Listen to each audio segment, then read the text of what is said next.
Hello everyone, namaste सबैजनालाई and warmly welcome back in my new vlog, new day and new vlog. Today आज म मेरो माउला आएको छु चामीडुवार हैन मेरो मम्मीको माइत चाहिँ यहाँ हो हैन म माउला आएको छु आज बिहानै मेरो मामुको छोरा चाहिँ अलिकति बिरामी रहेछ अनि त्यो बिरामी हेर्न चाहिँ म बिहान राति नै फोन गर्नुभएको थियो अनि म बिहान माउला आइपुगेको हैन अनि म तपाईहरुलाई चाहिँ स्पेशल के देखाउन गइरहेको छु भने चाहिँ गाउँमा यो माथि यस्तो गाउँमा चाहिँ के फलाउन सकिन्छ त हैन गाउँमै रहेर के बारीहरुमा आय आर्जन गर्न सकिन्छ आफ्नो जमिनमा चाहिँ भनेर मेरो हजुरआमाले गर्नुभएको मेहनत परिश्रम चाहिँ म आज तपाईहरुलाई देखाउन गइरहेको छु कृपया भिडियो चाहिँ अन्तसम्म हेर्नु होला है okay so let's see so अब हामीले देख्न सक्छौं हैन यहाँ चाहिँ निगालो छ निगालो भनेको चोया है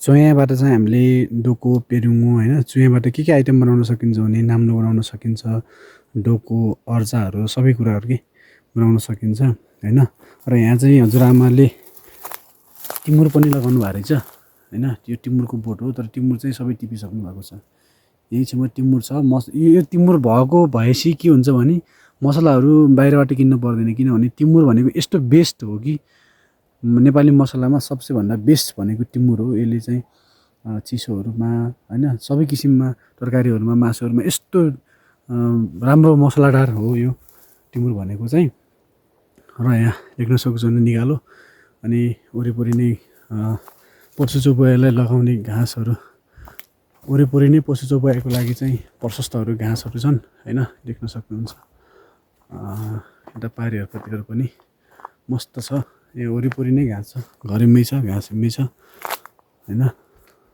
र यहाँ माथि चाहिँ जौ लगाउनु भएको रहेछ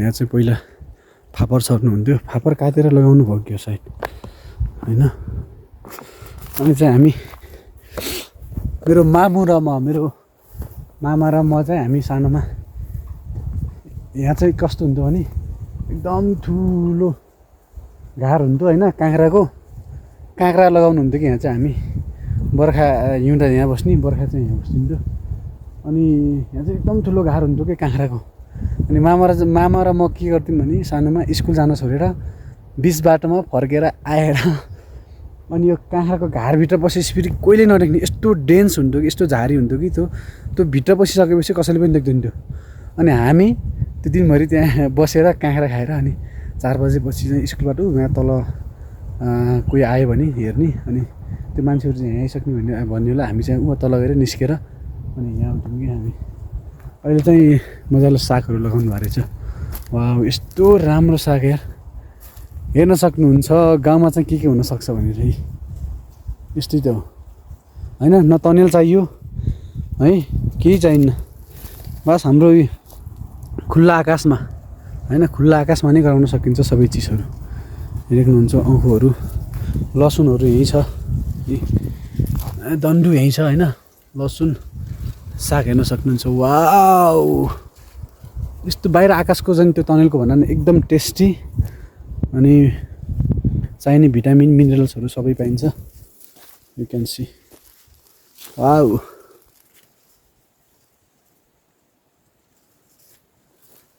आहा यस्तो राम्रो अनि यो चाहिँ मेबी बेसार हो कि अदुवा हो है यो चाहिँ मेबी बेसार नै हुन सक्छ यहाँ चाहिँ हजुरआमाले प्रशस्त मात्रामा बेसार खुवाउनुहुन्छ यहाँ मात्र हैन अर्को ठाउँ पनि छ होला सायद बेसार चाहिँ तलतिर कटा छ र हामीलाई पनि पुर्याउनु हुन्छ के हजुरआमाले खाएर उब्रेर यो चाहिँ हामीलाई पनि पुर्याउनु हुन्छ is too much good thank you grandma हैन मेरो हजुरआमा चाहिँ अहिले एक्लै नै हुनुहुन्छ भनौं न I mean my grandfather is no more with us हैन उहाँले हामीलाई छोडेर गएको पनि लगभग 4-5 वर्ष नै हुन आएको होला सायद है अहिले हजुरआमा चाहिँ माइजूसँग बस्नु भएको छ मामा पनि यहाँ हुनुहुन्न मामा चाहिँ विदेश हुनुहुन्छ अनि यहाँ हजुरआमा र माइजू ले मात्र गरेको काम हो यो सबै। अझ धेरै कामहरू छ, म त्यो चाहिँ तपाईँहरूलाई देखाउन जानेछु होइन। यो बारीहरूमा गर्ने अझ त्यहाँ ऊहरू पाल्नु भएको चाहिँ पशुहरू है। म चाहिँ के भन्छु भने होइन, सहरमा बस्ने मान्छेहरू भनेको अल्छी र अरूलाई ठग गरेर ठगी गरेर खाने मान्छेहरू मात्र बस्ने ठाउँ हो भने गाउँ भनेको मेहनत परिश्रम आफ्नो पसिना बगाएर जीविकोपार्जन गर्ने अथवा गाउँमै उत्पादन भएको स्वादिष्ट होइन निरोगी खाना खाने मान्छे चाहिँ बसोबास गर्ने ठाउँ हो है गाउँ भनेको चाहिँ। सो गाउँमा बस्ने मान्छेहरू एकदमै मेहनती परिश्रमी हुन्छन्। ओहो आन्टी नमस्कार, कहाँबाट आउनुभएछ? ए हो, कहाँ के गर्न गएको त? अनि उहाँ पनि आउनु भनेको छ, एकदम मेहनती। उहाँ चाहिँ मेरो कान्छी आन्टी हुनुहुन्छ होइन। सो मामाको घर चाहिँ यो हो। डिस है लुटे लुटे आज थर्काउँछ यहाँ मकै मामाको घर या। त्योभन्दा इन्ट्रेस्टिङ कुरो चाहिँ के हो भने यहाँ देख्न सक्नुहुन्छ है टोरी। टोरी यो बाँझो खेतमा चाहिँ टोरी लगाउनु भएको क्या हजुरआमाले चाहिँ। यस्तो राम्रो फलेको छ ल हेर्नुहोस्। म चाहिँ अझ के आफ्नो हेर्न सक्नुहुन्छ यो टोरीको केरा चाहिँ यो कति सिएमी छ होला, लगभग 2 इन्ची जति चाहिँ फलेको छ होइन टोरी। हामी यस्तो राम्रो फलाउन सकिन्छ कि टोरी यस्तो डाँडामा है। र त्यो लतरम्म हेर्न सक्नुहुन्छ, यहाँ चाहिँ झारिसकेको हुनुहुन्छ टोरी चाहिँ। यहाँ चाहिँ झारिसकेको लगभग यहाँ चाहिँ छ होला, यति धेरै टोरी छ यहाँ चाहिँ।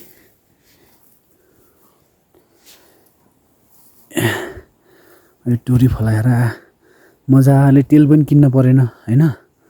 तेल पनि किन्न नपरेपछि मान्छे आफ्नो गाउँमा चाहिँ कोही पनि भोकले मर्दैन कि।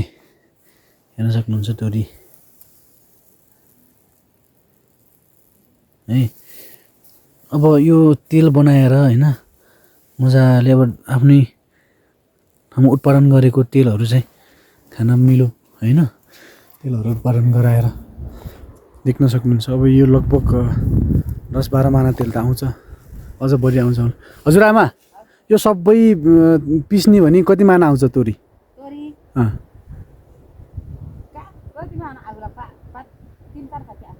3-4 पाठी भने कति माना हुन्छ? 20-25 माना। ल हेर 20-25 माना तोरी आयो भने त कमै भयो त यार। लगभग मान्छेलाई 20-25 माना भनेको लगभग 15-16 लिटर। 15-16 लिटर भयो भने चाहिँ लगभग मान्छेलाई खाना मिल्छ तन्न 6-7 महिना जति त एउटा परिवारलाई। उहाँ आफैले चाहिँ 6-7 महिनाको लागि चाहिँ तेलहरू बनाउनुहुन्छ र गाई पाल्नु भएको छ। गाईको महीबाट घिउ बनाउनुहुन्छ। घिउ भयो भने पनि त्यसले ब्याकअप गरिहाल्छ होइन। अनि भनेपछि अब नुन बाहेक यो ठाउँमा अरू केही किन्नु परेन। मकै पनि यहाँ प्रशस्त मात्रामा हुन्छ, जौँ हुन्छ, कोली हुन्छ, गहुँ हुन्छ होइन। यहीँ लोकल खानेकुराहरू मात्रै के पाइन्छ यो ठाउँमा चाहिँ होइन। हजुरआमाले चाहिँ त्यही गर्नुभएको छ। र चामल चाहिँ अब कहिले कहिले किन्नुहुन्छ होला। सो त्यही हो, अहिले ट्रेन चलिरहेको छ नि त चामल किन्ने भने। Not it's not good for health भन्छु कि म चाहिँ। जो मान्छेले चामल चाड्छ होइन, जो मान्छे चाहिँ भात खान खोज्छ त्यो गरिब मान्छे हो कि। जो मान्छेले लोकल खानेकुराहरू खान्छ, सिस्नु होइन, यहाँ ढिकमा देख्न सक्नुहुन्छ प्रशस्त मात्रामा सिस्नु छ। यस्तो राम्रो सिस्नु सागपातको लागि पनि जानै पर्दैन। सिस्नु भनेको प्रकृतिमा पाइने एकमात्र चिज हो कि जुनमा चाहिँ धेरै किसिमका मिनरल्स, भिटामिन, क्याल्सियम होइन, धेरै किसिमकाहरू पाइन्छ है। सो यही नै हो। यस्तो राम्रो टोरी हेर्न सक्नुहुन्छ। यो यस्तो फलाउन सके यार, कहाँ जानु पर्यो हेर्नुहोस् त। बाँझो खेतहरूमा फलाउन सके, आत्मनिर्भर बन्न सकिएन त है। आत्मनिर्भर बन्ने भनेको यही गरेर हो कि, अरू केही गरेर बन्न सकिन्न होइन। जीविकोपार्जन भनेको यही हो, आत्मनिर्भर। योबाट आम्दानी गर्न सकिन्छ। योभन्दा अझ धेरै फलाउन सकेपछि ल ठिक छ। अब यतिमा चाहिँ लगाउनु भएछ अरे होइन। ऊ तल बाँझो तल हेर्नु सक्नुहुन्छ टोरी, पहेँलै टोरी छ होइन। यो अलिकति बाँझो खेतहरू छ। यो बाँझो खेतहरूमा पनि लगाउनु सकेपछि अझ योबाट आफूले खाएर पनि उब्रेर बेच्न सकिन्छ होइन। अनि र उहाँले चाहिँ यति गर्नुभएको रहेछ। थ्याङ्क यू ग्रेन्डमा है। हजुरआमालाई चाहिँ धेरै धेरै धन्यवाद यति गर्नुभएको छ होइन। जस अरूले इन्सपायर गर्नुपर्छ होइन लगाएपछि के हुन्न भनेर चाहिँ इन्सपायर गर्नुभएको छ भनेर चाहिँ धेरै धेरै धन्यवाद दिन चाहन्छु म मेरो ग्रेन्डमालाई चाहिँ है यस्तो राम्रो सिस्नु हुनुहुन्छ जस्तै यति राम्रो सिस्नु भएको कसले खान्न हेर्नु त यसमा चाहिँ मिनरल्स क्याल्सियम भिटामिनहरू होइन यस्तो राम्रो राम्रो पाइन्छ कि सिस्नुमा चाहिँ यो प्रकृतिमा पाइने हो है सो स्टोरी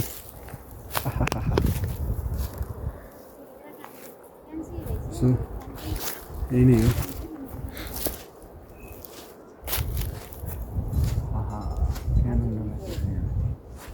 आनन्द लाग्ने छ नि होइन म चाहिँ घाम परेको छैन अझै घाम पर्न त्यहाँ लगभग लाग्छ होला अरू 9-10 बज्छ होला त्यहाँ त हजुरआमा यो फुल हो ओके